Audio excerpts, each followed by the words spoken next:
Golden Rule number 5. Do not do all the talking. Give your tired listener a chance. You haven't asked me about my golden discovery. Oh dear, is there still another rule to learn? You know we have already had 4. No, this isn't a rule. I've about come to the conclusion that people are charming in proportion as they can rise above the commonplace. Of course, they must observe all our golden rules, but this observance alone will not make them interesting in conversation. Last night, for example, I never was so greatly bored as when talking with a young lady to whom I had been recently introduced. She was so well bred that she observed all the golden rules from A to Z, and yet she was tiresome beyond endurance, simply because she hadn't a soul.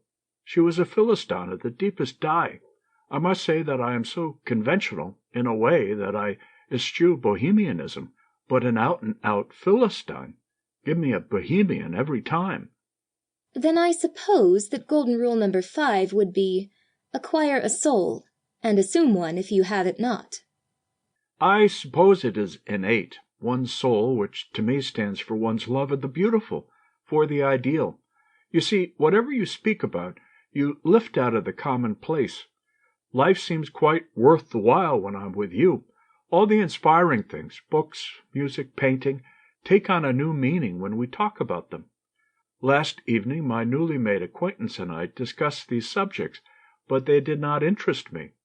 Julia Marlowe, whom she had just seen, was merely a pretty woman who dressed perfectly. The latest book was something that bored, but that had to be read because everybody else was reading it. Music was an unknown quantity. What shall we do with Philistines like this? Leave them to their idols. They will not be alone, for there are many to keep them company. The trouble with many persons is that they do not cultivate an admiration for the beautiful. Beautiful pictures, exquisite music, delightful books. They live in a world of materialism. Handsome houses, exquisite paintings, well-filled libraries are to them mere possessions, valuable because they are the embodied insignia of wealth. The person of high ideals delights in the beautiful because it brings him into harmony with that perfection for which he strives. In a beautiful painting, he sees the reaching out of the artist to produce not what is, but what should be. In a great literary production, the master intellect that can mold words as wax in the hands of an artisan. In beautiful music, the soul of the composer who can make one feel all that he has felt when under the magic sway of harmony. And so, beautiful things are loved, not alone for themselves, but for what they represent.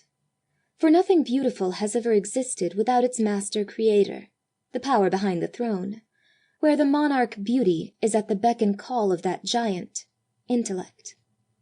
Then, if we are to belong to the class who love the beautiful or what it represents, we are to cultivate our souls, that part of us which brings us in rapport with the divine in the universe. We are not to be sordid. We must not wish simply to possess. We must cultivate a love for the ideal, for what the beautiful represents. Yes, and this can be done. In our modern schools, the best in literature, in art, in music, is brought to the children.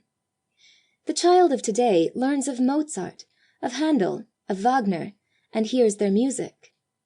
He sees representations of great masterpieces of art, and learns to love the beautiful Madonnas of Raphael, to know the paintings of Rosa Bonheur, of Jean-François Millet.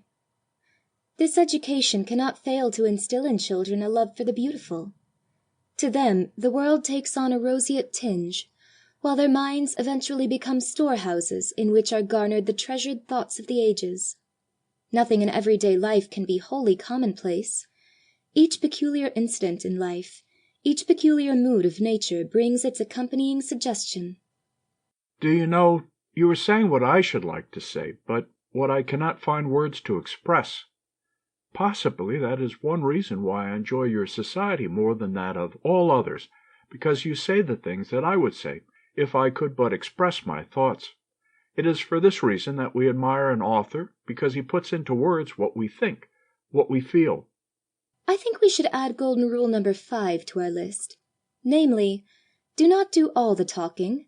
Give your tired listener an opportunity to speak.